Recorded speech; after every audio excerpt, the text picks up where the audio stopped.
بسم اللہ الرحمن الرحیم۔ غیب سے رزق ملنے کا وظیفہ۔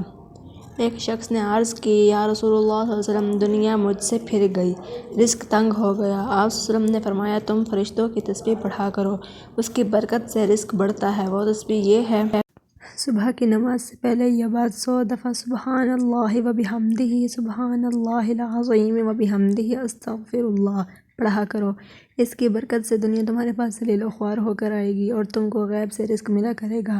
اور اس تسبیح کے ہر کلمہ کی برکت سے اللہ تعالیٰ ایک فرشتہ پیدا کرے گا جو قیامت تک یہ تسبیح پڑھتا رہے گا اور تم کو اس کا ثواب ملا کرے گا۔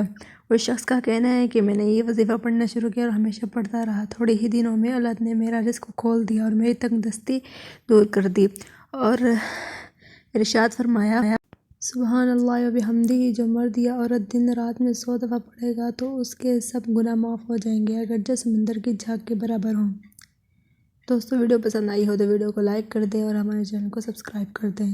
ملتے ہیں پھر اگلی ویڈیو میں۔ اللہ حافظ۔